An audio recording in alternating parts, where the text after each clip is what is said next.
Yeah. Like I'm saying, yeah. So that Robert Anderson and Abner Doubleday was at until they got fired upon an attack early in the morning on the 13th, and they had to evacuate, and the Confederates allowed them to do that. This is only exactly a fucking year prior to Robert Smalls and what he had chose to execute that night. This is only like a year and a month later, exactly on fucking May the 13th, right? So the women calmed down. They finally got it together. So they waited till around 3. Well, actually, they took the women. They took them to these other places within these docks. I guess you could call it the piers or whatever.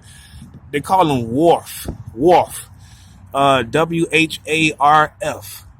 It's like two different ones, a southern one and then another one, where they hid these women at and their kids, as well as Hannah Jones. So around 3 o'clock, the men on the ships, they sailed off on the ship. Actually, they sailed off, and then they stopped at both of those wharfs, and they picked up the women and whatnot. They got on. Now everybody a little bit nervous at this point. Now, as I mentioned before, Robert Smalls studied the captain, Rail. He studied him, Charles C.J. Rail. He studied him, so he knew about the hand signals as well as the steam signals when they're going past the fort. So they could be allowed to pass through without being attacked or whatever. These secret little signals. And again, same thing with the hand signs. He also studied the way, like his person, like the type of things that he'll wear, how he would carry himself on deck, and he basically imitated that in case he was seen, even though it's still dark at this point. So as he's sailing off, they passed a couple of little spots or whatever. So everybody, they just basically going with the flow, hopeful. It didn't get fired on yet or anything like that. Then they got close to the most dangerous fort, as it is described, Fort Sumter. Now that was supposed to be the fort that was the most heavily armed, and the men there, based on description, was the most vigilant. You know what I'm saying? So as he's getting closer toward this fort, this is an hour and 30 minutes later. This is like around 4:30 a.m. As he got closer to this fort, he was waiting on the signal from these people so he could go ahead.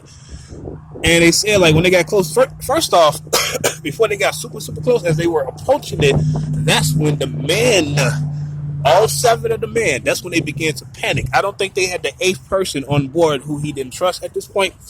All seven of them started to panic. And they didn't give the, it's not like a Harper's Ferry and shit with John Brown when he mentioned Shields Green and everybody else that was a part of the raid. They didn't mention no name from any of these 7 men, but they did say, like, one of them, wrote or documented later on that by the time they got closer, as they were approaching Fort Sumter, that's when everybody got in panic mode, and it was everybody's knees starting to give away because of the word peril is not even the word. Everybody put it like this: if any of them got caught, especially with all that ammunition and those 4 cannons, and then Rail Yale's code book and all of that with the battle, like knowing where all these landmine torpedoes were at in the sea, and then the number of men around within these various forts, man, if they would have got caught, everybody on that ship would have got killed. It would have been no prison, including the kids, I'm sure. So all their knees gave out basically.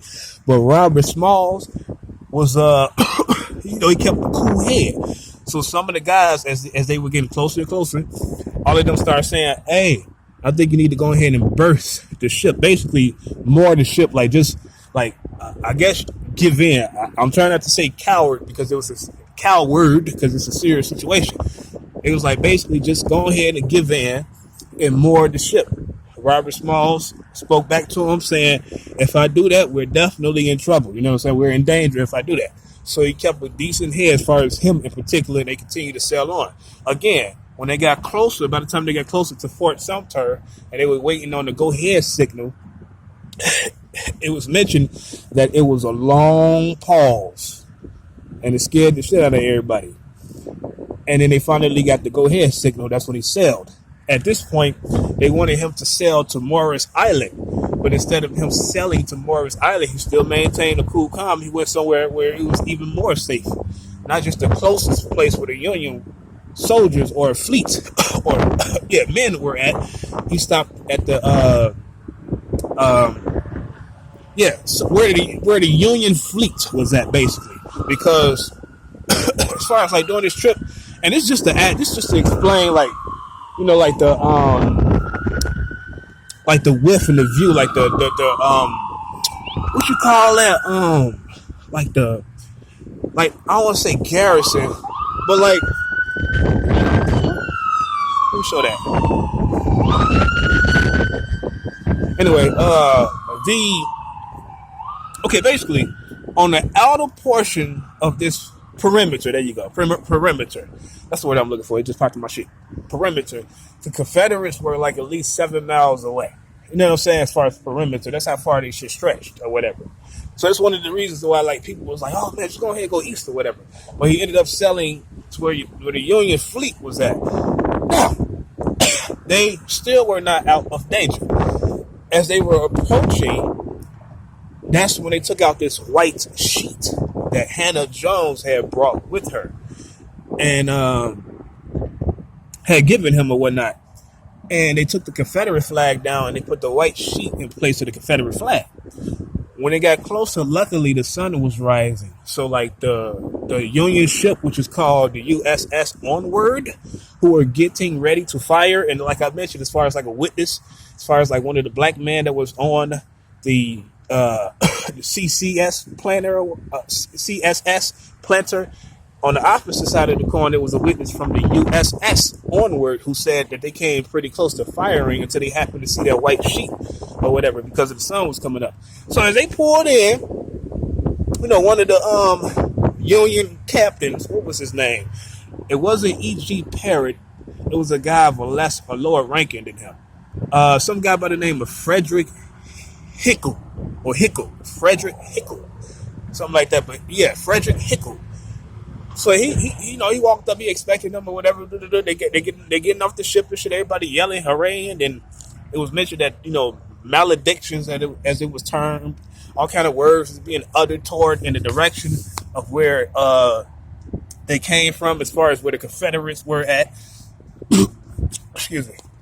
People was yelling, crying. Everybody was emotional, but they was happy. And because now at this point they would be considered country band or whatnot. So the guy was it Hickle, Frederick Hickle? Yeah, Frederick Hickle boarded the ship, and he boarded the ship. Robert Smalls basically let him know what was going on and what type of weaponry that they had got. Like, he was like, I got something for you, basically, to put it simply. Basically, he was like, we got this, we got that, blah, blah, blah. So it was a big fucking deal because they had 4 cannons at that point. They had 200 extra pounds of ammunition. They had the code book of like a further like basically within this code book they had like the number, the numeric, like the number of the men of various forts within the Charleston Harbor, and it turned out that the number was actually less than what the Union had calculated. So that was a huge gain, and the reason why it was less is because many of them had went to Tennessee and Virginia at that point.